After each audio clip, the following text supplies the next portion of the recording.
Hey, what's going on everybody? Welcome back to another Screw Toy action figure review. Today we'll be looking at the Medicom Toys Mafex Avengers Endgame Captain America. And I'm very excited to review this figure for you guys as it's been 2 years that we've been waiting for this figure. So enough waiting around, let's get a quick look at the packaging, then we'll get a quick look at the figure itself. Now getting a quick look at the packaging, this packaging is very similar to what we've seen with the Endgame Iron Spider. We get the uniform of the Avengers when they go through the time travel heist thing, so very uniform to go with the Iron Spider, hopefully the Mark 85. And what other figure are we getting from Endgame?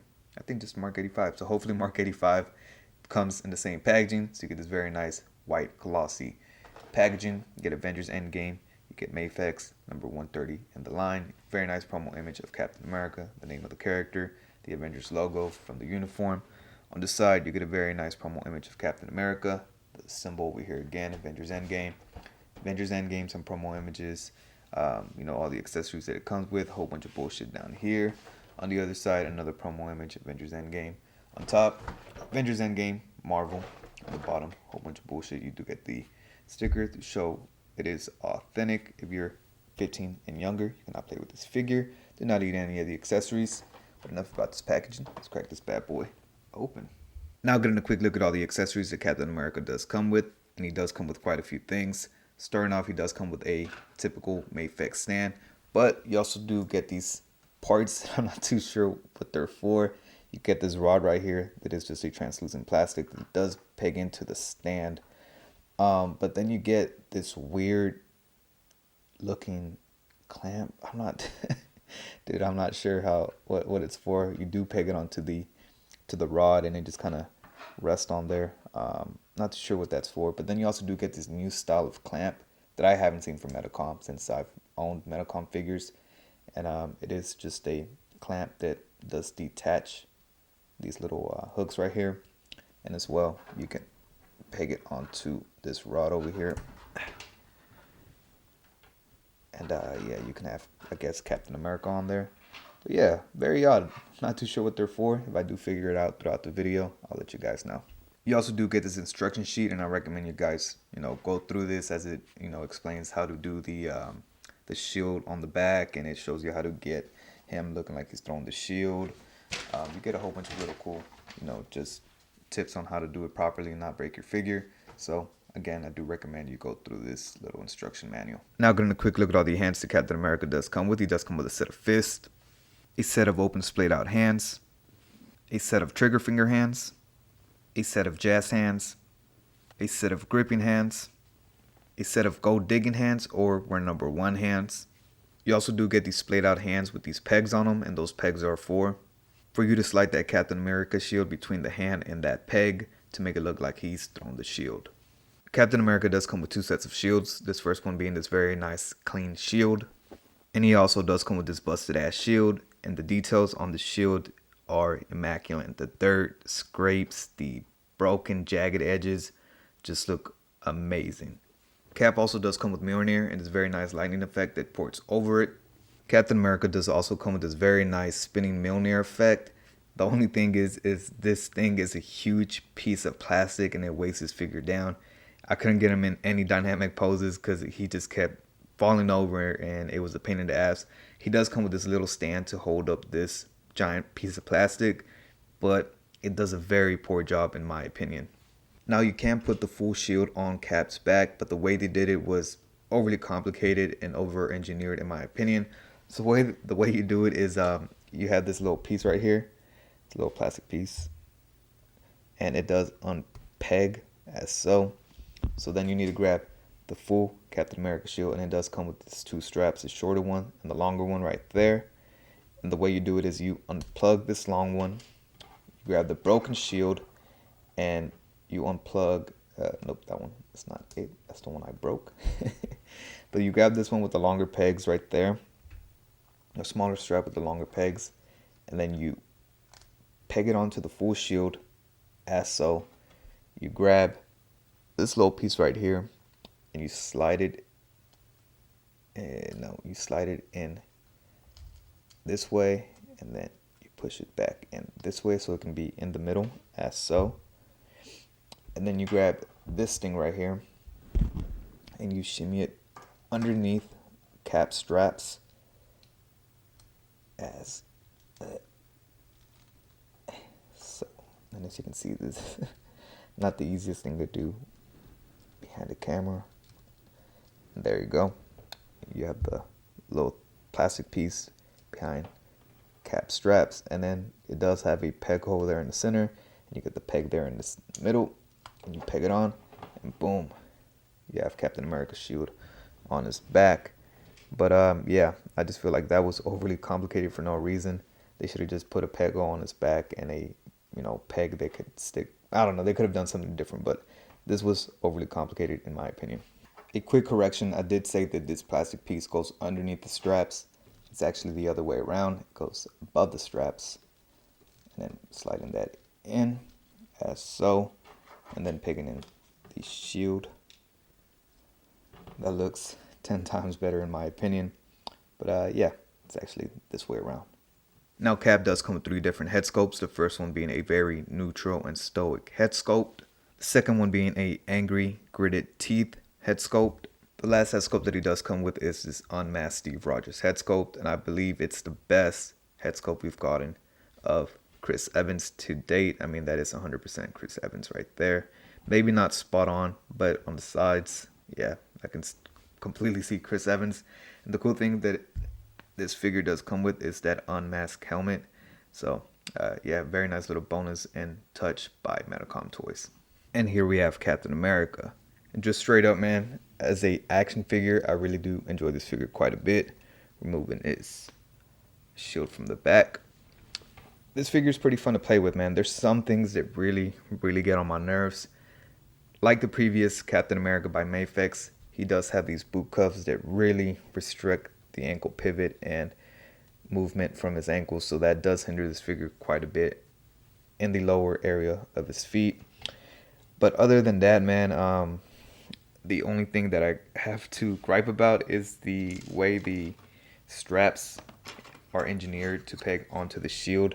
You do have peg holes that peg into the shield, and they're not the greatest, man. They don't stay on, so trying to shimmy his hands on there for him to hold the shield is quite difficult and very annoying. But all those gripes aside, this figure is very aesthetically pleasing. I mean, look at that, man. That is completely 100% Endgame Captain America. Starting off with the head sculpt, this is 100% Chris Evans. Like, I know a lot of people were complaining about it, but honestly, I don't see any complaints. Just getting a full 360 of that head, I mean, come on, man. You get a lot of different colors in there. You get a very subtle gray throughout those panels on top of his head, if I can get it to focus. On the side, you get the very nice metallic wings, the metallic silver A on his forehead. You get that face printing technology on that head sculpt. Very nice light brown on that chin strap. You get some silver punched into those straps. Moving down to his torso, you do get that metallic shine on the scales, on the what's it called, chainmail scales on that torso. Very nice silver on that star. The straps are very nicely done as well. You get a very nice darker wash in between those crevices. Very nice little silver punch into those buckles. Shoulder pads, you get the same treatment as you do for the torso. You get that metallic shine and those scales. The very nice little Avengers A in red and then silver, and that's done very well for being such a small little detail. Some muted red right there on some of those panels. Moving down to his gloves, very similar to the Infinity War gloves. Then down to his little belt, you get these pouches with some silver in there. And this very nice metallic silver for the belt buckle. I really like the silver on this figure, man. It's very nice and vibrant. Moving down to his legs, you get these very nice muted blue and red colors. And then down to his boots, again, very similar to the ones we've seen on Infinity War Captain America. On the back, you don't get much. Some blues, some browns, some reds. The strap does look nice. You get that very nice hit of silver here and on these little straps. But yeah, man, solid figure overall. I mean, like I said earlier, this is 100% Endgame Cap. Some people had a problem with the torso cut right here, the way that the ribs kind of stick out. To me, it's not a big deal. It really doesn't bother me. maybe behind, close up on with this lens and this high definition camera, yeah, it kind of looks a little weird, but just in regular eyes, it really doesn't look bad. I don't know why people were complaining about it, but yeah, solid figure, man. Not much to him. It's Captain America, and yeah, he looks pretty solid. Let's get a quick look at his articulation, then we'll get some size comparisons. Now getting a quick look at his articulation. His head is on a dumbbell joint, and his neck is a separate piece that plugs into his body.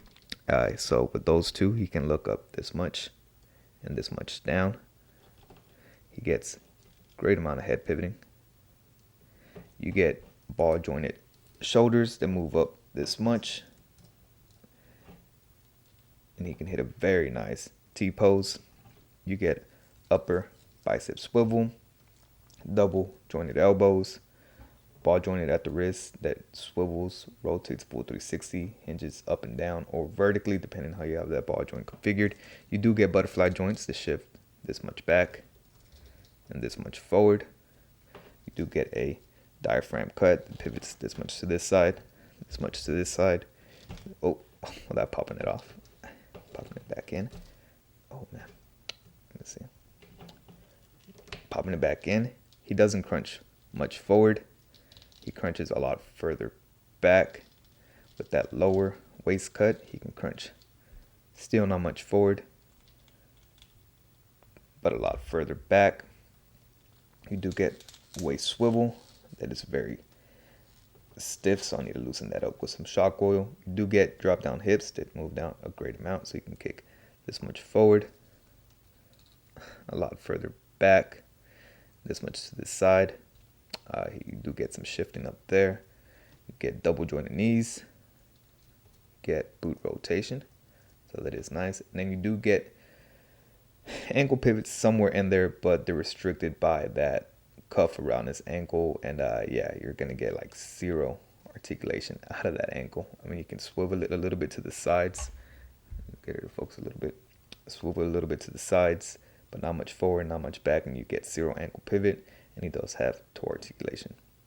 Now getting a quick look at some size comparisons. Here we have Endgame Captain America next to the Mafex Infinity War Captain America. These two look absolutely amazing next to each other. Here he is next to the Mafex Endgame Iron Spider, the Mafex Black Panther, the SH Figure Arts Final Battle Endgame Thor, and I cannot wait to get the Mafex version of this guy. Here he is next to the SH Figure Arts Infinity War Hulk, the Marvel Legends Teen Groot, and last but certainly not least, here we have him next to the Marvel Legends Thanos. And there you have it, a very good looking figure, but a very frustrating one at that. The shortcomings on this figure really brought this figure so many levels down, man. He's not fun to play with. The lack of ankle articulation because of those cuffs really bothers me quite a bit. He can't stand for shit. Like, you really have to fiddle with him quite a bit for him to stand. The straps on that shield are poorly designed, man. They do not stay pegged on. They fall off. As you can see, he's only holding that shield by one strap, not both. I didn't even put the second one on. Have it over here because it just wouldn't stay on. It just was a pain in the ass, so I'd rather not deal with it. But other than that, man, he is a very good looking figure. The accessories are crazy. Comes with a whole bunch. The spinning Mjolnir effect could have been a little bit better. I wish it was a little bit lighter. It's just too heavy for him to hold, and it kind of just topples over. So the attempt by Medicom is there. The execution, though, it wasn't well landed. Hopefully, after a few modifications I do on this figure, he'll be a lot better. But just overall, man, he is a little bit underwhelming, to be honest with you. And that's very, very hard for me to say because I waited 2 years for this figure. And now that I have him in hand, he's kind of just... Again, hopefully, after some modifications, he'll be a lot better. I shouldn't have to do that for a $100 figure, but hey, this is where we are. This is what we get. So, unfortunately, man, yeah, not the greatest figure of this year, but still a good one. But anyways, enough of me rambling on about how this figure could have been better. Make sure you guys like, comment, subscribe. Follow me on my Instagram, Twitter, and TikTok. The links to all those are in the description down below. I'll catch you guys next time. Peace.